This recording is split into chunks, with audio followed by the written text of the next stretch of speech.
የዛን ቀን ይባላል 100 ሰው ካለውዱ የርቁ ቀን 100 ሰው ካለውዱ ሶላት ሰግዶ ተገኘ ይባላል ለሳቸው ፍራቻ 100 ሰው ውዱ የለውም ሲታይ 100 ሰው ለሻሃሌ ሱፍ ሰግደዋል በሉልን እየተባለ ነበር ሶላት የሚሰገደው የሸሪዓ ታሪካቸው ይሄን ያህል ነው የሼህ ረሂመሁላህ መነሻቸው ወደ ጀማል ቅዱስ ወደ ሰይድን الشيخ محمد شافعي ይገባሉ ግን ይገባሉ ይሄን ደግሞ ኢንሻአላህ በሰፊ ከኛ አፍ ብቻ ሳይሆን የናታችንንም ዘር ያባታችንንም ዘር የናታችንም ሙሉ አህሉ በይቲ ረሱልላህ ነንኛ ሰለላሁ ዐለይሂ ወሰለም በጣም ቅርብ የነብዩ ዘሮች ነንኛ ሰለላሁ ዐለይሂ ወሰለም በእናቴ ማለት ነው አሽራፍ ነን እና በሳቸውም ሸሪፎች አሉ በርግጥ ባባታችንም እና ከኛ የበለጠ ያው ኪታቡ ስላለ ሸጀሩን የተሸከመው ተህቂቁ ስላለ አዘጋጅተን ኪታቡን በስነ ስርዓት አቅርበን በሌላ ጊዜ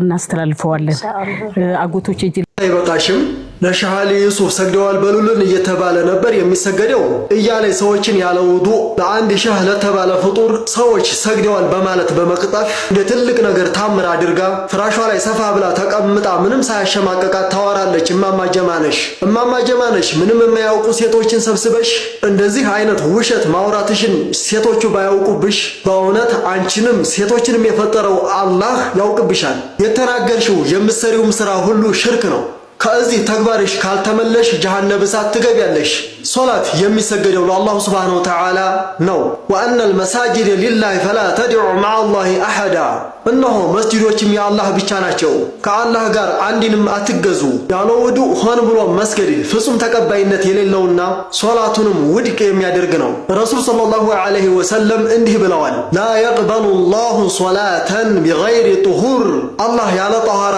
ውዱ ማንኛውንም ሶላት አይቀበልም ስለዚህ ለሻፈራት ተብሎ ሶላት ተሰገደ የሚለው ንግግር ዲኑን ማናቀስና የአላህ Subhanahu Wa Ta'ala ህግ መጣስ ሽርክ ነው የሐባሽ ተረት እንግዲህ እንደዚህ ነው ከሆነ የጠንቋይና የጨቃሚ ቂሷ ይይዙና ማለት ነው ልክ ቁርአንና ሐዲስ ያነበቡ ይመስላቸዋልና እንደች ሴትዮ ወላሂ ሁሉ ጊዜ ትገርመኛለች በቃ ስትጅነን የሆነ ራሷን ስትክብ የሆነች የተከበረች እኛ የተከበርን የነብዩ ዘርነን ትላለች ወይኔ ውሸት ሱብሃንአላህ እንደዚህ ትልቅ ሲሆና ውሸት ጥርሷ አይታችሁ እንደሆነ ማለት ነው የጥርሷ አጠቋቆር ጫት የጨረሰው ጫቃሚ ናት የሆነች ፉቅራ ጠንቋይ ወልይ ነገር የምትመስል ጠንቋይ ወልይ የሚባላል አይደል እንደዚህ አይነት ናትና ሱብሃንአላህ ግን በአላህ ላይ እንዴት እንደሚቀጥፈው አያችሁ አይደለ እንዴት ሰው ያለ ወዱ ይሰግዳል ለሰውየው ነው የተሰገደው እንግዲህ ለአላህ እኮ አይደለም ለሷ አባት ነው የተሰገደው ማለት ነው እንግዲህ 100 ሰው ያለ ወዱ ለሳቸው ሲሉ ሱብሃንአላህ ደግሞ ሰሞኑን አንድ ሶሻል ሚዲያ ላይ ከእስልምና ወጥቻለሁኝ እያለች ነበር አንዴ ላይ ቂያት ነበር አሁን ላይ ደግሞ ወንድማችን ኤአይ ማለት ነው ወንድማችን ኤአይ እናመሰግናለን እንዴት አድርጎ እንደመለሰላት ተከታትለን እንመለሳለን እንዴት ደስ እንደሚል ማለት ነው አረ ጎበዝ አዲስ የመላእክ ስም ፈጠረች እኮ የዛሬዋ ደግሞ አንካር ነገር ናት ሙስሊም ነበርኩ ተወዛግቤ ያለው በማለት በዚህ የተረገመ ሰውዬ ቤት ገብታ ስትዘባርቅ ነበር እስኪ የምትለውን እንስማና ኮርኮም እናድርጋት ድረስ አንተ በምን አይምሮዬ ነው ዛሬ በሞት ጀሃነም ሄጄ ቁጭ ብዬ እስከ የውመል ቂያማ ድረስ እሳት ውስጥ ቁጭ ብዬ እሳቸውን ጠብቄ እሳቸው ያው እሱንም እኮ ሹር አይደለም ይሄ ሜክ ሹር የሆነ ነገር እንግዲህ እንደሰማችኋት ልጅቷ ወይንም ሙስሊም አይደለችም ወይንም ደግሞ ስለ ኢስላም ምንም ዕውቀት የሌላት ሙስሊም ነች ልጅቷ በንግግሯ ዛሬ በሞት ጀሃነም ገብቼ እሳት ውስጥ ቁጭ ብዬ እሳቸው ማለትም ነብዩ ሸፋዓ እስኪያደርጉልኝ ልጠብቅ ነው ወይ ትላለች ለመሆኑ ሰው እንደሞተ ቀጥታ ጀሃነም እሳት ውስጥ ይገባል ብሎ ያስተማረሽ ማን ነው ኢስላም ውስጥ እንዲህ የሚል አስተምሮ የለም እትዬ አንካር ለማንኛውም ሙስሊም ከሆንሽ ተረጋጊና ስለ ኢስላም ደግመሽ ተማሪ ሙስሊም ካልሆንሽም ትወናው ትንሽ ይቀርዋልና አሻሺው በእስልምና አስተምህሮ መሰረት ሰው ሲሞት የሚቆየው በርዘኽ በሚባለው የቀብር ህይወት ውስጥ ነው ሙስሊም ከሆነ የጀነት ናሙና ይቀርብለታል ካፊር ከሆነ ደግሞ የእሳት ናሙና ይቀርብለታል ለመሆኑ አንቺ የትኛው ሃይማኖት ላይ ቆመሽ ነው ይህ ሁሉ ስጋት ያዘሽ ያው ሙስሊም ከሆንሽ በአላህ ፍቃድ ቀብርሽ ውስጥ የሚያሰጋሽ ነገር ሳይሆን መልካም ነገር ነው የሚጠብቅሽ ብዬ ነው ሌላው ነብያችን ሰለላሁ ዐለይሂ ወሰለም ሸፋዓ ስለመሆናቸው አንስታለች አዎ በኢስላም ሸፋዓ አለ የነብዩ ሸፋዓ ግን ብዙ አይነት ነው ዋናው ግን በፍጡራን መካከል ፍርድ የሚያስጀምሩበት ሸፋዓቱል ዑዝማ ነው በተውሂድና በትክክለኛ ኢማን ላይ የሚሞቱማ ሸፋዓም አያስፈልጋቸውም ምክንያቱም እነሱ የጀነት ናቸውና ደረጃ እንዲጨመርላቸው ግን ሸፋዓ ያደርጉላቸዋል ሌላው ከኡመታቸው በወንጀል ምክንያት እሳት የሚገቡ ካሉ ለነሱ ሸፋዓ ይሆናሉ ነው የተባለው እንጂ ጀሃነምም እሳትም በእሳቸው እጅ ነው የሚል አስተምሮ የለም እስኪ ቀጣዩን ትወናዋን ደግሞ እንስማላት ሞትንለት የተቀበርንለት ከ40 ክንድ በኋላ ወይም ከ40 ክንድ በኋላ አንካርና ሙንካር ይመጣሉ እሺ ባክሽ አንካርና ሙንካር የሚባሉ መላእክት ይመጣሉ እንዴ? እባክሽ ስክሪፕቱን በስርዓት አንብቢው። በኢስላም አንካርና ሙንካር የሚባል መልአክ የለም። አረ ጎበዝ፣ አዲስ የመልአክ ስም ፈጠረች እኮ። ለማንኛውም ትክክለኛው ስማቸው ነኪርና ሙንከር ይባላል። እነርሱም መጥተው ምን ይላሉ ነው ያልሽው? ማነቢዩክ ማዲኑክ ማረቡክ። እንደሱ ሳይሆን መረቡከ ነው የሚባለው። ለማንኛውም ሙስሊም የሆነ ሰው እነዚህ ጥያቄዎችን በልቡ በተግባር ቋጥሯቸው ስለሚሄድ አያሰጋው። ሁላችንንም አላህ መጨረሻችንን ያሳምረው። እንዳልሽው በቀን ሱረቱል ኢኽላስን እየቀራሽ ከሆነ የቁርአንን 1/3 እያነበብሽ ስለሆነ እንኳን ደስ አለሽ። ዋናው ነገር በጥራትና በሙሉ እምነት መቅራትሽ ነው። ስለዚህ እዚህ ካነበብሽው ስትሞቺ ጥያቄ የሚቀርብልሽ አላህን እንደ አዲስ ልትተዋወቂው ሳይሆን የበለጠ እምነትሽን ለማጽናት ነው። እውነተኛ አማኝ የሆነ ሰው ጥያቄዎቹን በደስታ ኮንፊደንስ ይመልሳቸዋል።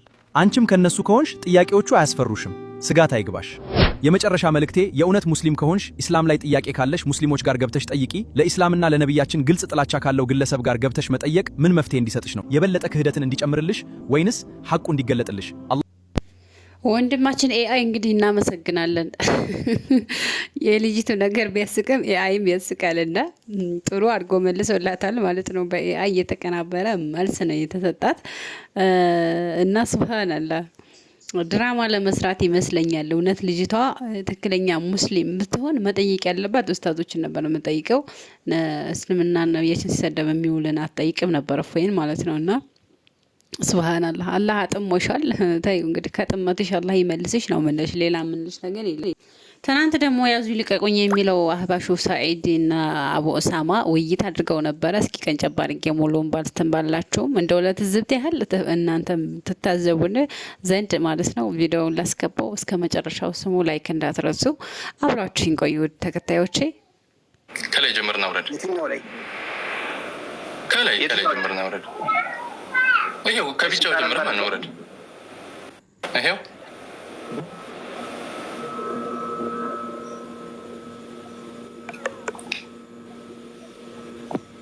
እሺ፣ ትንሽ ጸዳ አድርገው።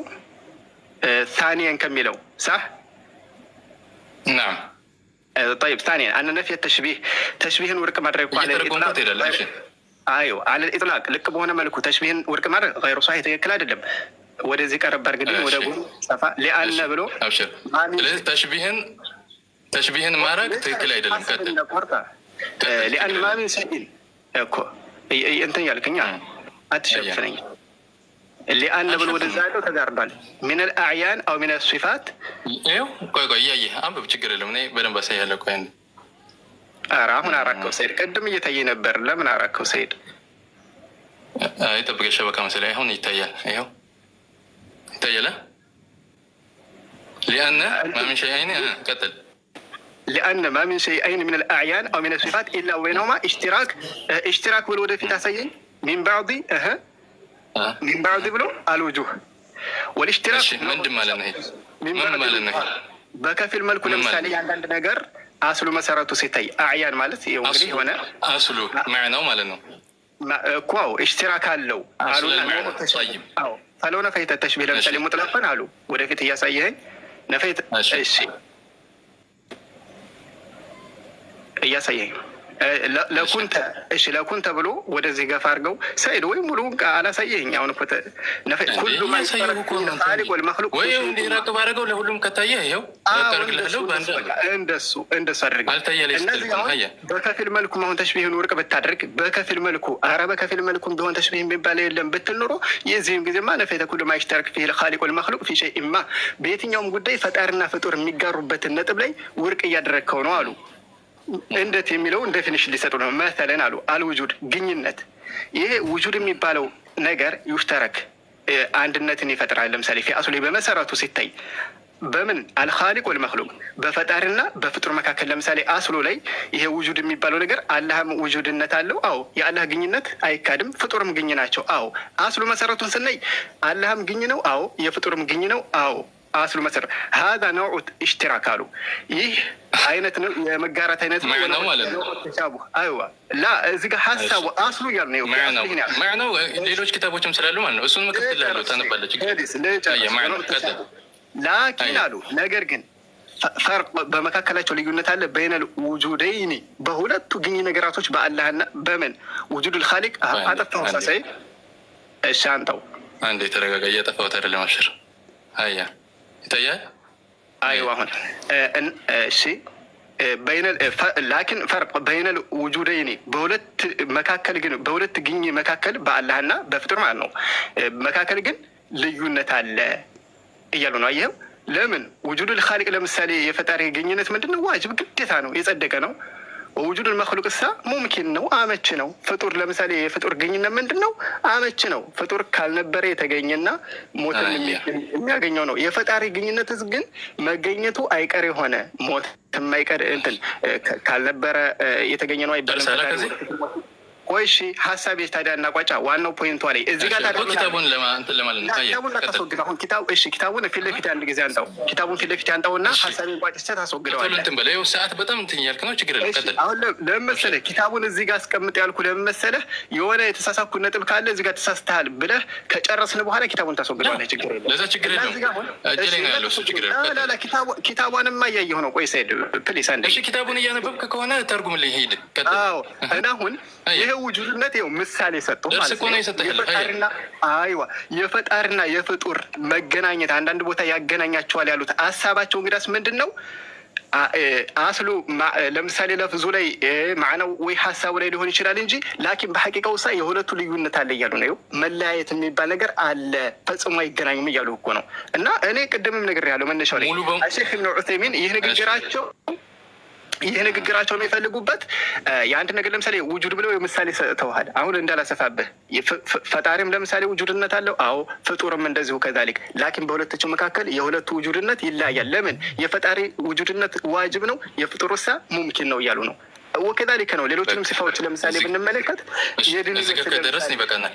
እሺ ድረስ ይበቃናል። ደርስ ነው የሚሆነው። ግን አሁን ጨርሰሃል። አዳምጠኝ። ጨርሰሃል። 24 ደቂቃ ጨርሰሃል። አንድ ነጥብ ብቻ ማስታወሰው አልጨምርም። አንድ ነጥብ አሁን እሳቸው ይናገሩ። እሺ እሳቸው ይናገራሉ። ማሜሽ ፕሊስ ማሜሽ አንተም አክብረን እናመሰግናለን። ሁሉንም ደቂቃ ለራሴ ያልክ እኮ አልልም። ችግር የለውም። አንድ ነጥብ ብቻ ለስ እንዳስታውስ ነው። ሳይድ አንተ ፈቅድልኛል። ማሜ ቆይ አንዴ ሳይድ አቡ አስማ ደርስ አረከው። አቡ አስማ ደርስ አረከው። አሁን ሀሳብህን ገልጸሃል። ኪታቡንም አሳይቻለሁኝ።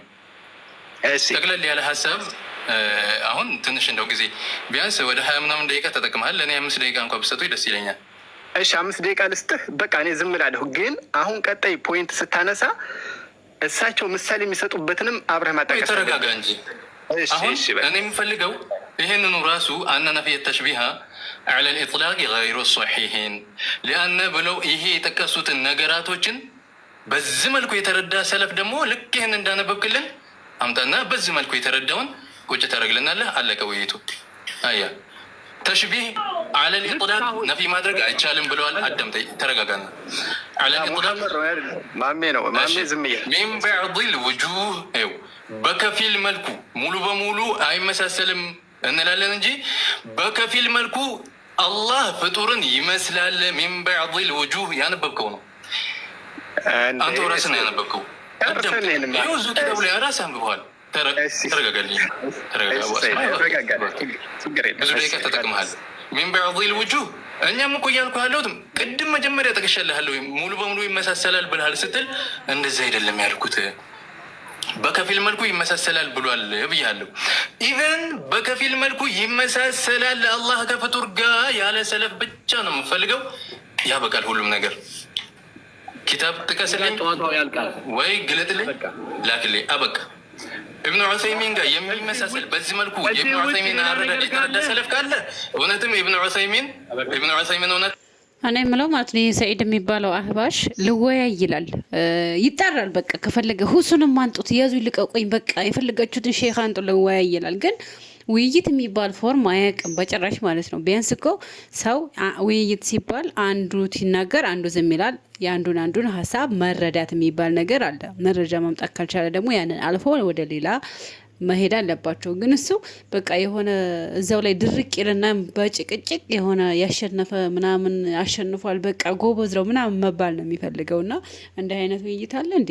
ጭቅጭቅ ነው ውይይት? ቆይ አህባሾች በቃ አትጣሩ፣ እኛ ሙስሊሞችን አትጥሩ፣ እንወያይ ብላችሁ ማለት ነው። ውይይት መጀመሪያ የውይይት ትምህርት ተማሩ።